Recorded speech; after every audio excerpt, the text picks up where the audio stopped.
यहाँ पर हम देखें CTF 1 2 3। तो CTF 1 2 3 में हम देखें CTF 1 2 3 क्या करता है, किस तरीके CTF 1 2 3 में कार्य प्रणाली होती है।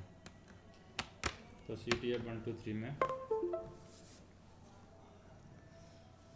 यह ट्रैक्शन ब्रेकिंग इन्वर्टर के नाम से भी जाने जाते हैं। CTF 1 VA1 पैनल में, CTF 2 तथा CTF 3 VA2 पैनल में लगे हैं। इनका कार्य है ट्रैक्शन के समय ट्रैक्शन मोटर के फील्ड और आर्मेचर को सीरीज में जोड़ना है, और ब्रेकिंग के समय इनका कार्य सभी ट्रैक्शन मोटरों की फील्ड को आर्मेचर से अलग करना है और RF को संबंधित आर्मेचर से जोड़ना तथा सभी फील्ड को आपस में सीरीज में जोड़ना और इनको RSI1 के साथ जोड़ना है। CTF 1 2 3 को ट्रैक्शन और ब्रेकिंग में करने के लिए उनके संबंधित EP बल्ब को एनर्जाइज कराया जाता है। EP बल्ब एनर्जाइज होने से CTF 1 2 3 ट्रैक्शन और ब्रेकिंग में जाते हैं, और साथ ही साथ रिले Q50 भी एनर्जाइज होती है। साथ ही साथ रिले Q50 भी यहाँ पर एनर्जाइज होती है, और जैसे Q50 एनर्जाइज होगी तो ब्रेकिंग के समय CTF 1 2 3 के इंटरलॉक के द्वारा C145 भी पिकअप होता है। और ट्रैक्शन के समय हम बात करें, ट्रैक्शन के समय CTF 1 2 3 के हैंडल ऊपर की ओर रहेंगे, ब्रेकिंग के समय CTF 1 2 3 के हैंडल है नीचे की ओर रहेंगे। और जब MP ट्रैक्शन साइड में अर्थात 0 या N+ पोजीशन पर होता है तब CTF 1 2 3 तीनों के ट्रैक्शन EP बल्ब ट्रैक्शन से एनर्जाइज होते हैं तथा CTF 1 2 3 ट्रैक्शन में घूम जाते हैं। और जब MP को ट्रैक्शन से ब्रेकिंग में अर्थात 0 से P पोजीशन पर ले जाते हैं तब CTF 1 2 3 तीनों के ब्रेकिंग के EP बल्ब एनर्जाइज होते हैं और CTF 1 2 3 तीनों ब्रेकिंग दिशा में घूम जाते हैं। कुछ VHEL के लोकोमोटिव में traction braking inverter diesel locomotive के VKT की तरह के लगे हैं, और इस प्रकार के ट्रैक्शन ब्रेकिंग इन्वर्टर को जब ट्रैक्शन की तरफ रखना हो तब CTF 1 2 3 के हैंडल की दिशा कैब नंबर 1 की ओर होगी, और इसी प्रकार जब ब्रेकिंग की तरफ रखना हो तो CTF 1 2 3 के हैंडल की दिशा कैब नंबर 2 की ओर होगी। ध्यान रहे कि CTF के हैंडल की दिशा के विपरीत कॉन्टैक्टर की दिशा होती है, अतः इस पर बने फॉरवर्ड और रिवर्स के लिए तीर के चिन्ह से भ्रमित न हो। अब जैसे control circuit J1 J2 CTF Q50 और C145 के लिए कंट्रोल सर्किट हम देखें। जैसे कंट्रोल सर्किट है,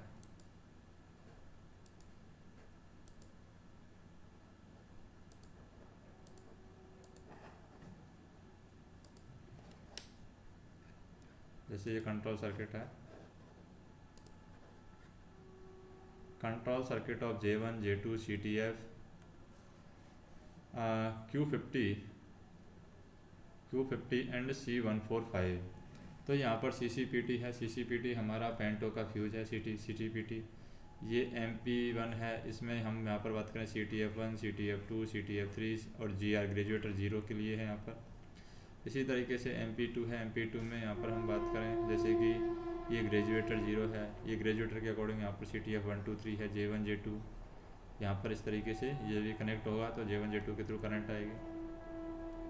और इधर हम देखें CTF 1 CTF 2 CTF 3 के अकॉर्डिंग आएगी, यहाँ पर यहाँ Q50 रिले एनर्जाइज होगी, और एनर्जाइज होने के बाद में MP1 और MP2 के द्वारा हम नॉस लेंगे प्लस के अकॉर्डिंग, और इधर यहाँ पर HQBRF के अकॉर्डिंग ये चलेगा। यहाँ पर फिर QBRF EMS आ जाएगा, QCD है इधर जो कि ये रिले हैं सारी, QBRF QEMS और QVCD। तो जब हम देखते हैं कि जो Q50 है हमारी Q50 यह मेन कंट्रोल रिले है जो रिले बोर्ड पर लगी है, और यह रिले निम्नलिखित उपकरणों का सुपरविजन करती है, जैसे कि रिवर्स J1 J2 का सुपरविजन करती है, CTF 1 2 3 का सुपरविजन करती है, C145 का भी सुपरविजन करती है। और यह रिले निम्नलिखित रिले को कंट्रोल करती है, जैसे सभी 6 लाइन कॉन्टैक्टर को कंट्रोल करती है, VE1 वाल्व को कंट्रोल करती है, VE2 वाल्व को कंट्रोल करती है। फिर हम बात करते हैं Q50 रिले एनर्जाइज होने की मुख्य शर्तें क्या हैं। Q50 रिले की एनर्जाइज होने की मुख्य शर्तें हैं, DJ क्लोज होना चाहिए, MP 0 या P पर होना चाहिए, GR 0 पर रहना चाहिए, MPJ फॉरवर्ड या रिवर्स में होना चाहिए, MP की पोजीशन के अनुसार CTF 1 2 3 ट्रैक्शन और ब्रेकिंग में होना चाहिए, MPJ की पोजीशन के अनुसार J1 और J2 उचित दिशा में होना चाहिए, C145 ट्रैक्शन के समय खुला और ब्रेकिंग के समय क्लोज होना चाहिए। यदि किसी कारणवश Q50 एनर्जाइज नहीं होता है तो निम्न संकेत मिलेंगे। दोनों कैब में LSB की बत्ती जलेगी, सभी लाइन कॉन्टैक्टर क्लोज नहीं होंगे और नॉचेज नहीं आएंगे। और यदि Q50 एनर्जाइज नहीं होती है तो उसे वेज करके गाड़ी काम कर सकते हैं। Q50 वेज करने से पूर्व सावधानी क्या है? MP 0 पर होनी चाहिए, ग्रेजुएटर 0 पर होना चाहिए, MPJ की पोजीशन के अनुसार J1 और J2 सही दिशा में होना चाहिए, CTF 123 ट्रैक्शन में होना चेक करें, C145 कॉन्टैक्टर खुला होना सुनिश्चित करें। यदि LSC 145 दिया है तो उसका बुझा होना सुनिश्चित करें। Q50 वेज करने के बाद की सावधानियां हम देखें, जैसे कि MPJ की पोजीशन के बदलने पर J1 और J2 की सही दिशा में होना चेक करें। यदि नॉचेज पर DJ ट्रिप हो तो ग्रेजुएटर को 0 पर लाने के लिए MP को 0 पर करें, शंटिंग से बचेंगे और DVR का इस्तेमाल नहीं करेंगे। फिर है डायनेमिक ब्रेकिंग और रियोस्टैटिक ब्रेकिंग क्या होती है? यह इलेक्ट्रिकल ब्रेकिंग है। गाड़ी की गतिमान स्थिति का लाभ लेते हुए यह ब्रेकिंग इस्तेमाल की जाती है। इस ब्रेकिंग के द्वारा गाड़ी की गति काफ़ी हद तक कम हो जाती है, लेकिन गाड़ी को डेड स्टॉप नहीं किया जा सकता। डायनेमिक ब्रेकिंग के लाभ क्या हैं? उतार वाले सेक्शन में गाड़ी का नियंत्रण आसानी से होता है। गाड़ी के चक्के ब्रेक ब्लॉक के बीच घिसाव कम होने के कारण उनकी उम्र बढ़ती है। लोड रिलीज अवस्था में रहने के कारण जल्दी गति बढ़ा सकते हैं। सेक्शन का रनिंग टाइम कम होता है, ऊर्जा की खपत होती है, ऊर्जा की बचत होती है। उतार वाले सेक्शन में गाड़ी का नियंत्रण आसान होता है। DVR लेने का तरीका। DVR लेने से पहले A9 के द्वारा हल्का सा ब्रेक लगा करके लोड को बंच करें। MP 0, ग्रेजुएटर 0, LSGR की बत्ती जलना चाहिए। MP को 0 से P साइड में लाएं और सुनिश्चित करें कि LSB एक बार जलकर बुझ गई है, और LSB का जलकर बुझना यह संकेत देता है कि तीनों CTF ब्रेकिंग साइड में चले गए हैं तथा C145 कॉन्टैक्टर क्लोज हो गया है। अब MP को P से पॉजिटिव से नेगेटिव पोजीशन पर ले जाएं तथा नेगेटिव से प्लस पोजीशन पर ले जाने से एक नॉच ब्रेकिंग साइड में बढ़ता है, और इस प्रकार एक एक करके ब्रेकिंग साइड में धीरे धीरे नॉच बढ़ाएं। ब्रेकिंग नॉच लेते समय यह ध्यान रखें कि जनरेटिंग करंट है 700 एम्पियर से कम ही रहें। WAG7 लोको में जनरेटिंग करंट है 850 एम्पियर से कम ही रहे। फिर है DVR से वापस ट्रैक्शन में आने का तरीका क्या है? ब्रेकिंग साइड में MP को N से माइनस में ले जा कर के छोड़ने पर एक नॉच कम होगा। इस प्रकार ब्रेकिंग नॉच कम करें। ग्रेजुएटर 0 पर आने पर MP को P पर लाएं और कुछ समय रुकें।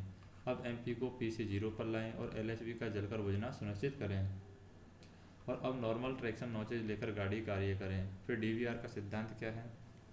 DVR के समय ट्रैक्शन मोटर के आर्मेचर को CTF 123 की मदद से उनकी फील्ड से अलग किया जाता है तथा तभी ट्रैक्शन मोटर की फील्ड आपस में सीरीज में जुड़ जाती है, और सभी ट्रैक्शन मोटर के आर्मेचर अलग अलग ब्रेकिंग रेजिस्टेंस RF से जुड़े रहते हैं।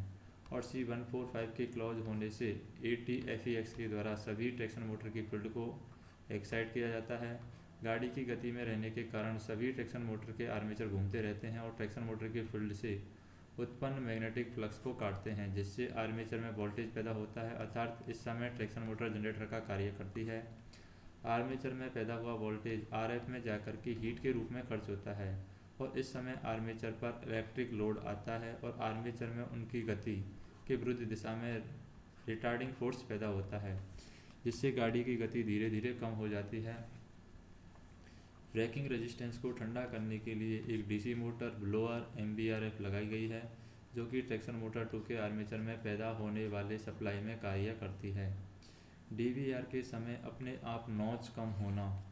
निम्न परिस्थितियों में DVR के समय में अपने आप नॉच कम होते हैं। जनरेटर करंट 700 एम्पियर या अधिक हो जाने से, QF12 एनर्जाइज होने से, एक्साइटेशन करंट 900 एम्पियर या अधिक होने पर, QE के एनर्जाइज होने पर, SWC के ऑपरेट हो जाने पर, छठे नॉच पर जब MVRF और QVRF के काम न करने पर, और रूफ माउंटेड DVI में 850 एम्पियर तक करंट दे सकते हैं और इसमें 15 नॉच तक नॉच ले सकते हैं, और 16वें नॉच पर रिले Q51 एनर्जाइज होकर के अपने आप नॉच कम होते हैं।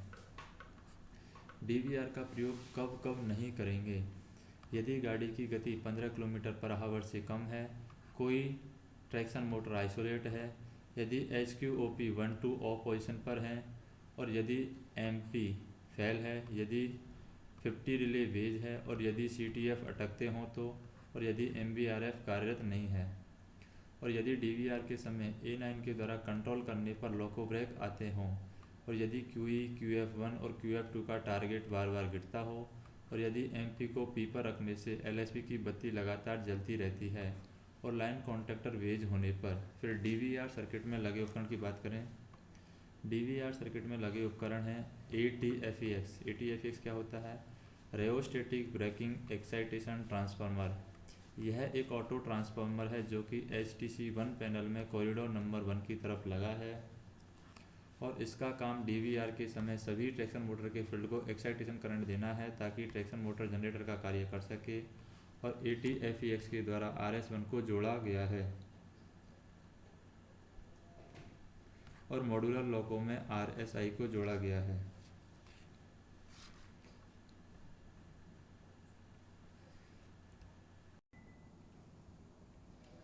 C145 की बात करें हम। C145 क्या है? यह एक रेओस्टेटिक ब्रेकिंग कॉन्टैक्टर है जो HTC3 पैनल में लाइन कॉन्टैक्टर के पहले लगा है। इसका कार्य DVR के समय ATFEX का संबंध RSI1 ब्लॉक के साथ जोड़ना है। C145 क्लोज होने के लिए क्या करेंगे? MP का P होना और तीनों CTF ब्रेकिंग साइड में होना चाहिए, दोनों HMCS नंबर 1 पोजीशन पर रहना चाहिए, और QE यह rheostatic braking excitation over current relay है, और यह एक सेफ्टी रिले है जो कि रिले बोर्ड पर लगी है, और DVR के समय ट्रैक्शन मोटर में जाने वाली करंट की मात्रा फील्ड में 900 एम्पियर या अधिक होती है, तो यह रिले एनर्जाइज होकर के ऑटो रिग्रेशन आता है और ATFEX की सुरक्षा होती है। QF1 और QF2 की बात करें। RF ओवर करंट रिले यह सेफ्टी रिले है जो लोको में कॉरिडोर नंबर 2 में VA3 पैनल की दीवार पर लगी है, और DVR सर्किट में QF1 और ट्रैक्शन मोटर नंबर 1 और QF2 ट्रैक्शन मोटर नंबर 4 के आर्मेचर से जुड़ी है। DVR के समय यह जनरेटर करंट की मात्रा 700 एम्पियर से ज़्यादा हो जाती है, तब यह रिले एनर्जाइज होकर के ऑटो रिग्रेशन आता है। CTF 1, 2, 3 की बात करें। यह ट्रैक्शन ब्रेकिंग इन्वर्टर है। ब्रेकिंग के समय इन सभी के हैंडल नीचे की ओर होते हैं, और ब्रेकिंग के समय इनके द्वारा निम्न कार्य होते हैं, जैसे कि सभी ट्रैक्शन मोटर के फील्ड और आर्मेचर अलग अलग हो जाते हैं। सभी ट्रैक्शन मोटर के फील्ड सीरीज में जुड़ करके ATFEX के माध्यम से RSI1 से जुड़ते हैं। सभी ट्रैक्शन मोटर के आर्मेचर अलग अलग ब्रेकिंग रेजिस्टेंस के साथ जुड़ते हैं। SWC की बात करें। SWC क्या होता है? Rheostat braking cut off pressure switch. यह एक प्रेशर ऑपरेटेड स्विच है जो कि TPN2 में लगा है। DVR के समय SA9 के द्वारा ब्रेक सिलेंडर में 1 kg/cm² से अधिक का प्रेशर हो जाता है, तब यह स्विच ऑपरेट होता है, और Q50 डी एनर्जाइज होने से नॉच बैक होते हैं, जिससे DVR के समय व्हील स्किड नहीं होते हैं। फिर हम बात करें IP मैग्नेटिक बॉल्व और E3W ऑटो इमरजेंसी बॉल्व जो होता है। स्थान है WAG5 WAG7 लोको में कैब नंबर 1 के पीछे, और WAG7 मॉड्यूलर लोको में कैब नंबर 2 के पीछे 1A न्यूमेटिक पैनल में सबसे ऊपर के रैक में लगे हैं, तथा इनके पास इनके आइसोलेटिंग कॉक भी लगे हैं, और BP प्रेशर को E3W बल्ब द्वारा एग्जॉस्ट कर देता है, जिससे ट्रेन में ब्रेक लग जाते हैं, और ट्रैक्शन के दौरान यह बल्ब एनर्जाइज रहता है। तो निम्नलिखित परिस्थितियों में यह डी एनर्जाइज होकर के गाड़ी में इमरजेंसी ब्रेक लगता है, जैसे CCPT मेल्ट होने पर, ऐड CCBA और CCBA मेल्ट होने पर, एडिशनल जो CCBA और CCBA मेल्ट होने पर, जब DJ ओपन होगा तब, DVR के दौरान DJ ट्रिप होने पर, VCD ऑपरेट होने पर, वर्किंग कैब में BP EMS दबाने पर। मॉडिफाइड लॉकों में IP मैग्नेट बल्ब को सप्लाई CCLS फ्यूज से दी जाती है। तो यहाँ पर ये बल्ब हो गया, जैसे कि IP मैग्नेट बल्ब को जो सप्लाई है वो दी जाती है CCLS लैंप से। ये E3WB बल्ब है, E3W बल्ब है, और ये BP का पाइप है जो कि प्रेशर बताता है। यहाँ पर MBRF की बात करें। MBRF क्या है? RF को ठंडा करने वाली ब्लोअर मोटर। यह एक DC मोटर है जो कि VA1 और HTC के बीच लगी है। इसके एक सिरे पर ब्लोअर लगा है जिसका काम DVR के दौरान RF ब्लॉक को ठंडा करना है। यह ब्लोअर मोटर ट्रैक्शन नंबर 2 के आर्मेचर के पैरेलल में लगी है, किंतु कुछ लोगों में ट्रैक्शन नंबर 1 के आर्मेचर के साथ जुड़ी है। QBRF की बात करें, यह रिले MBRF के कार्य के सुपरविजन के लिए लगी है। यह रिले MBRF के कार्य करने पर भी एनर्जाइज होती है। C145 के मॉडिफाइड कंट्रोल सर्किट में QBRF का एक NOI GR05 के इंटरलॉक को पैरेलल में लगा है। MBRF के कार्य करने पर QBRF का NOI क्लोज हो जाता है और QBRF का एक NCI LSDVR की पायलट लैंप की शाखा पर लगा रहता है और QBRF एनर्जाइज होने पर NCI ओपन होकर के LSDVR को बुझा देता है। फिर है HQVRF क्या होता है? यह एक टॉगल टाइप स्विच है जो कि स्विच बोर्ड पर लगा रहता है। इसकी दो पोजीशन होती हैं, ऑन व ऑफ। साधारण यह स्विच ऑफ रहता है और इस समय इसका कॉन्टैक्ट खुला रहता है, जो कि C145 की ब्रांच पर QBRF के NOI के पैरेलल में लगा रहता है। और यदि किसी कारणवश QBRF और इसका NOI ख़राब हो जाता है तो HQVRF को ऑन करके QBRF का NOI को बाईपास किया जाता है। ऐसे समय में MBRF का कार्य करना अवश्य सुनिश्चित करें। LSDVR क्या होता है? MBRF के लिए पायलट लैंप जो कि दोनों कैब में ड्राइवर डेस्क पर लगा है, साधारणतः यह जलता रहता है, लेकिन DVR के समय यह MBRF के कार्य करने से QBRF एनर्जाइज होती है तो यह पायलट लैंप बुझ जाता है और संकेत देता है कि MBRF काम कर रही है। रूफ माउंटेड DVR में RF लोको की छत पर लगा है और इस प्रकार के लोकोमोटिव में MBRF नहीं लगी है। इसमें 850 एम्पीयर तक करंट दे सकते हैं और DVR के समय 16वें नॉच पर Q51 के द्वारा नॉच बैक होते हैं। 3 फेज MBRF की बात करते हैं। कुछ लोगों में DC MBRF को हटाकर उनकी जगह AC MBRF लगाए जा रहे हैं, किंतु आर्नो की क्षमता सीमित होने के कारण सर्किट में कुछ परिवर्तन किए गए हैं, जिससे ट्रैक्शन के समय MBRF चलेगा और DVR के समय MBRF बंद होकर के MBRF चलेगा।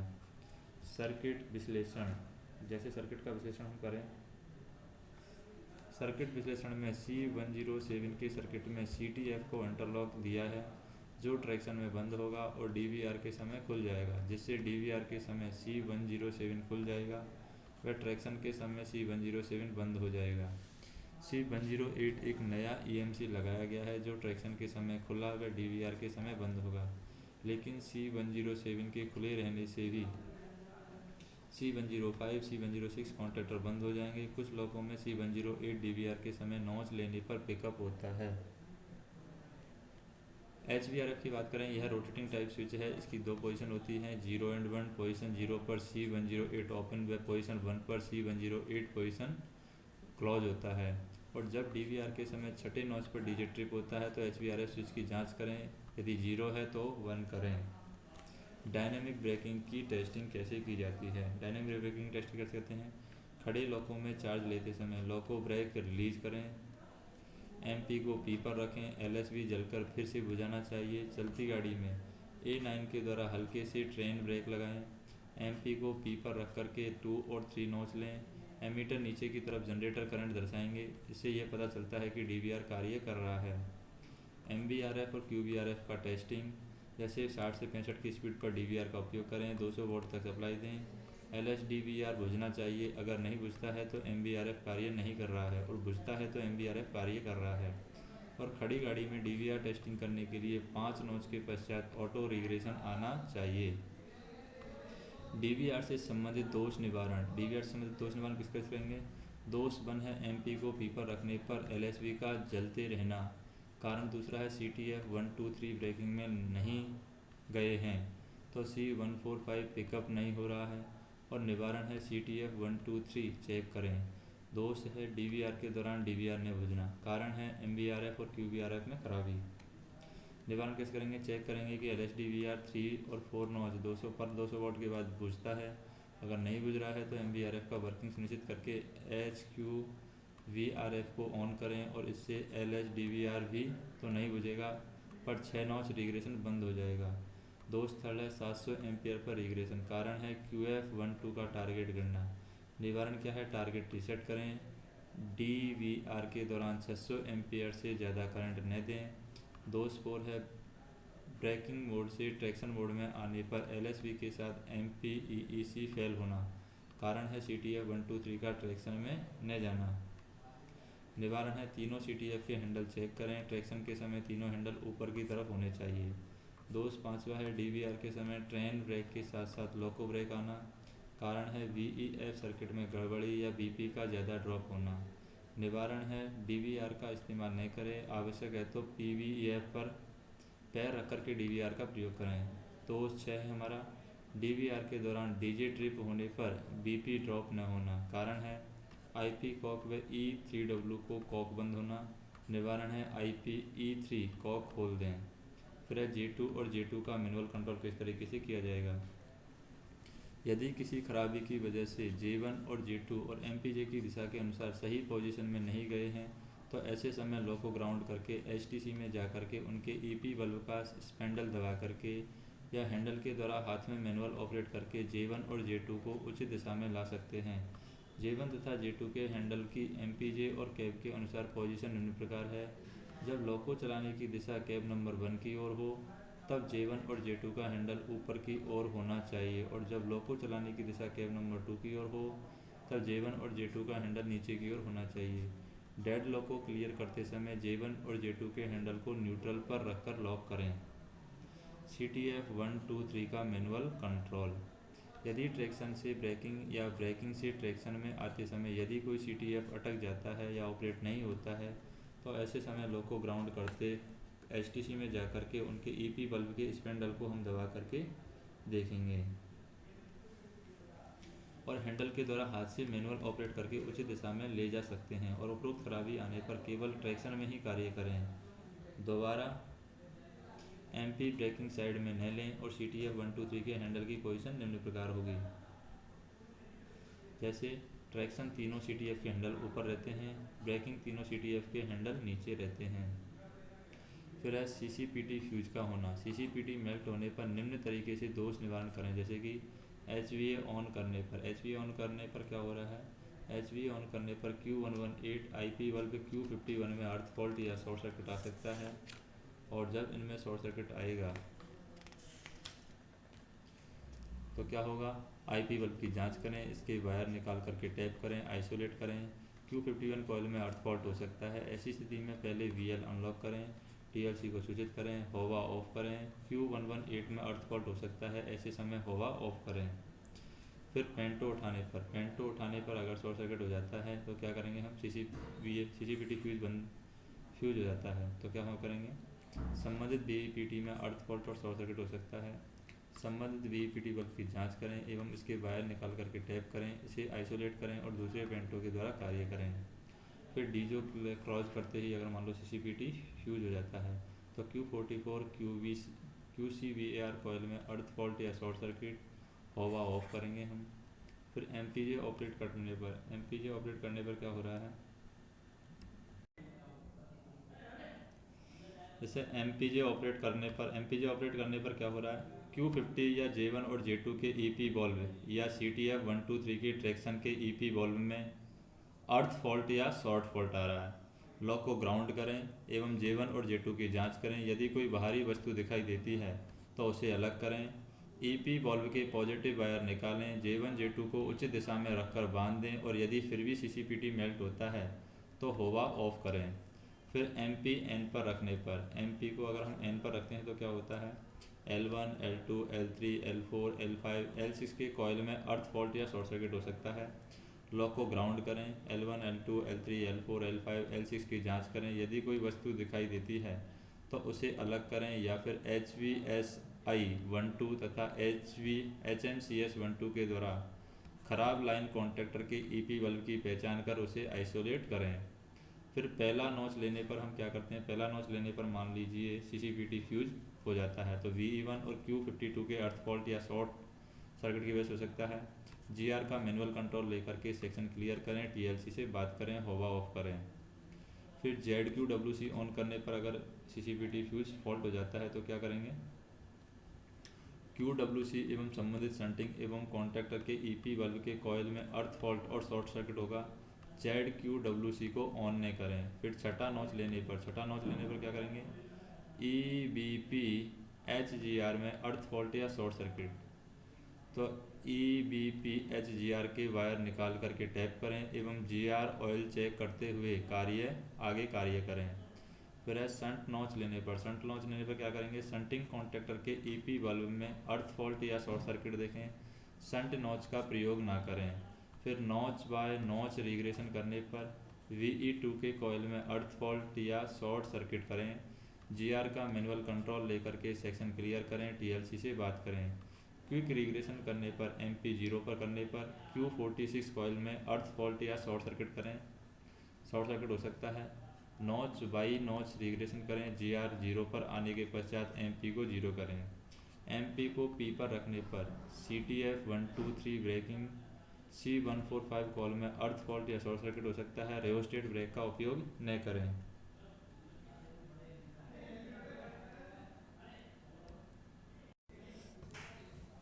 फिर PVF दबाने पर, PVF दबाएंगे तो क्या होगा, PVF या BEF के कॉइल में अर्थ फॉल्ट या शॉर्ट सर्किट की वजह से क्या होगा, BEF के कॉइल का पॉजिटिव वायर निकाल करके टैप करें, यदि आवश्यक हो तो कंजक्शन वर्किंग आइसोलेट करें। फिर BPSW दबाने पर BPSW दबाएंगे तो क्या होगा, MB4 बल्ब के कॉइल में अर्थ फॉल्ट या शॉर्ट सर्किट हो सकता है। MB4 पर किसी भारी वस्तु की जांच करें एवं पॉजिटिव वायर निकाल कर टैप करें।